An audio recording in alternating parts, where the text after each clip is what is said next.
Visual Basic.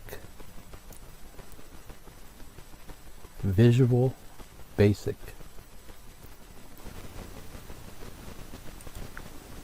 Okay, so number 4, what we do is we pass a number from one function to another function.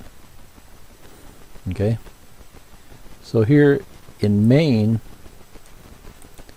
we create my number, make it equal to 2, and then when we do the function call, we take my number and send it to function 2. See, that takes it from here, sends it down to here, and then we can print it out here. Okay, so that's called passing a variable. We just send a number from main to function 2. So here, let's run it. You can see what this does.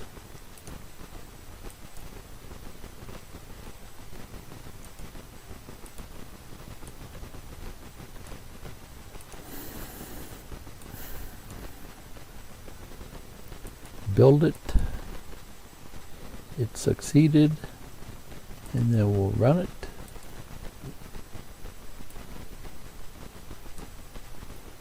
Okay, so to run through this, we have a main function, we have a function 2. Inside main, we create my number as an integer, make it equal to 2. We do the function call. We call function 2, send function 2 my number. So we run function 2, function 2 gets my number, then we do the right line, and it says hello from function 2, because it was able to get 2 from here and add it to the end of the line here. It hits the end of the function here, comes back to here, and then it does the right line here inside main and says all done. Okay, so you can see I'm just showing you how the programs flow from one function and then back up to main. Number 5, functions can return a value, but Visual Basic does something kind of weird. It makes the distinction between subs and functions. So you can see up here in 4, we named them all subs. Well, we can't return a value from this one here. Let's say we wanted to do some math down here and send a new number back up here. Well, in order to do that, you have to change that sub to function. Okay, so this might get a little tricky, so this might be a tough one.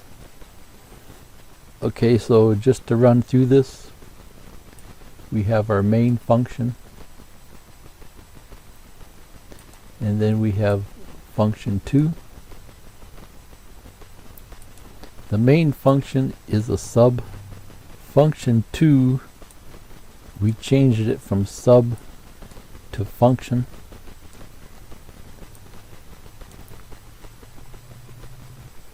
Okay, then we create my number as an integer, make it equal to 2, and then we do the function call, send it my number,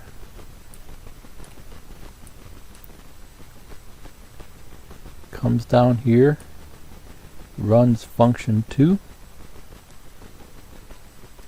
Now here we're just being a little bit more specific as to what's going on. When we did this up top here, we just said, hey, we're sending you a number. down here we're saying we're going to send my number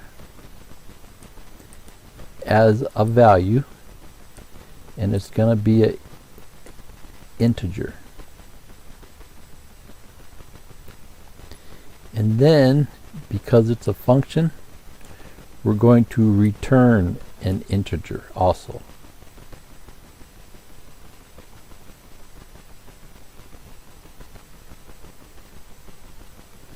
Okay, so we do the right line. It says hello from function 2. You got the 2 from up here. 2 came from here, down to here, into here, and then here. Then we just do some math, just as an example to show that we can change it. Say my number plus 3. We put a 5 in here, and then we return my number. My number now equals 5. So my number goes back to here, goes back to here, and it stores 5 into here, and then it does the right line, prints out hello from function 1, my number is 5, and writes all done. So let's go ahead and run this.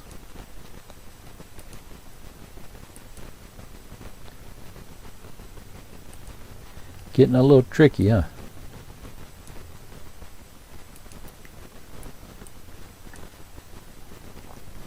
We'll compile it,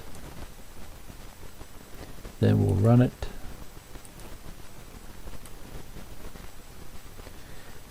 Okay, so just to run through this again, we have our main function, then we have our function 2. Function 2 is going to return a number, so we changed sub to function in both spots, the beginning and the end. Then in main, we create my number as an integer, make it equal to 2. We do the function call. When function 2 returns, it's going to put a new number inside my number here. So it does the function call, comes down here, does what it's going to do. When we return my number, it comes back here, stores the new number in here. Okay? So call function 2, send it my number,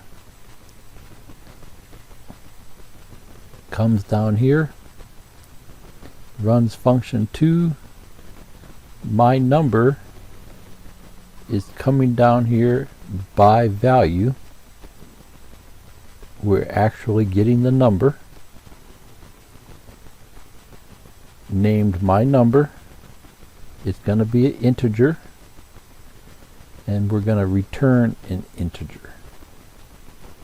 That's what this guy is here for. Then we do the console.write line. It says hello from function 2. It gets my number from here.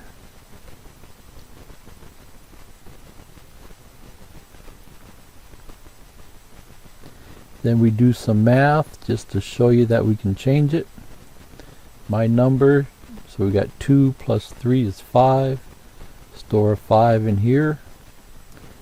Return my number.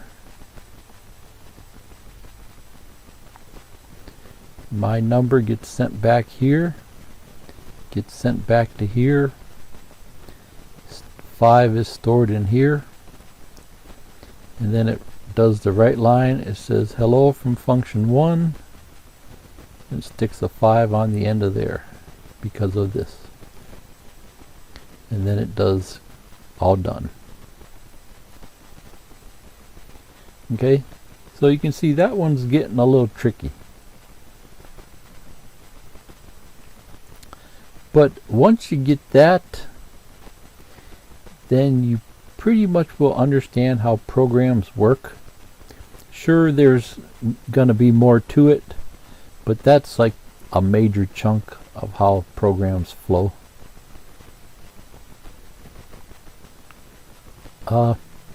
Something I wanted to show you here is my number, these don't have to be the same word. I'm just keeping it the same word so it's easier for you to follow how the value flows around. We can change this. We'll just call it num. Num. Num. Num. Num. Then we can build it and run it, and it does the same thing. See, this line here is basically doing the same as this line. We're creating the variable as we come into the function. Okay, then number 6. More or less the same thing, but when we do the function call, we're sending two numbers. We're sending num1 and num2. So let's go ahead and run this. You can see what it does.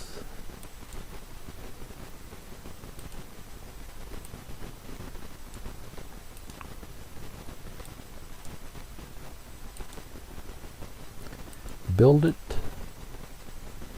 and then we'll run it.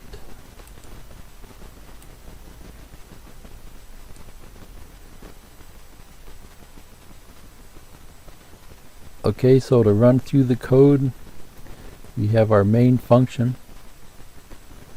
We have our function 2.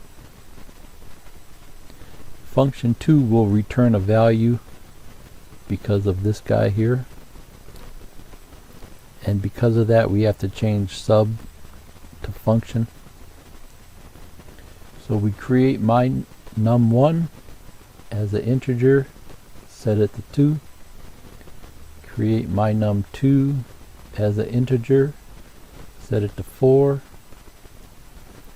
Then we do the function call. Send it my num1, my num2. When we do the function call, it comes down and runs this function.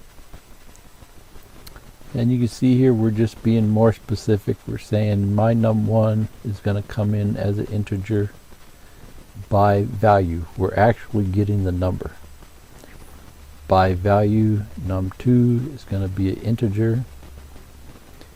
We're creating an integer here, total. That's so we can do some math down here.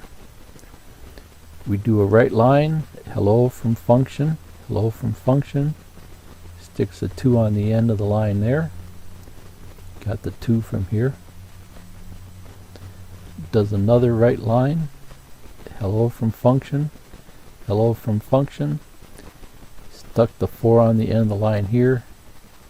Got the 4 from here. Put the 4 on the end of the line here.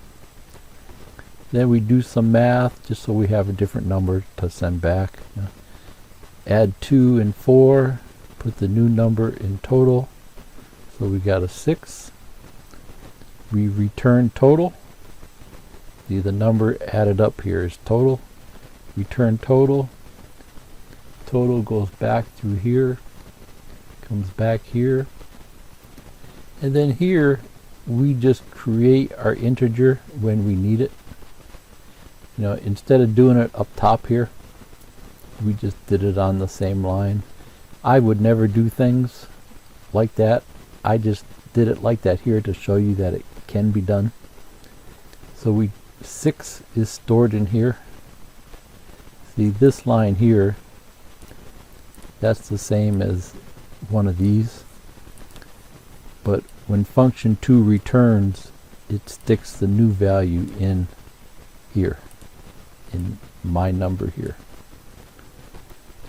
So you can see how when you do two things on one line, it starts to get really complicated. and then it does the right line. It says hello from function 1, sticks my number, which is a 6, on the end of the line here, and then prints out all done. All done. Okay, so that one's just a bit tricky. So that I'll give you something to study on. Okay, so just to play around with this,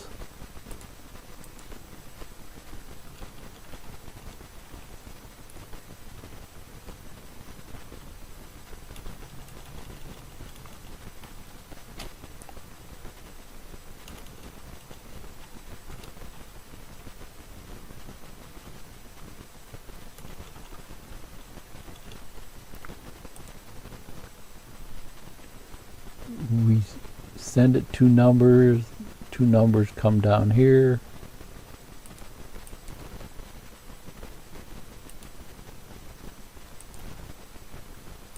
so you can see it still works without specifying what's going on, but it's always best to be more specific as to what's going on. Okay, so later on there's some other things that you can put here. We'll talk more about that later. So I think we'll call her a day there. See ya.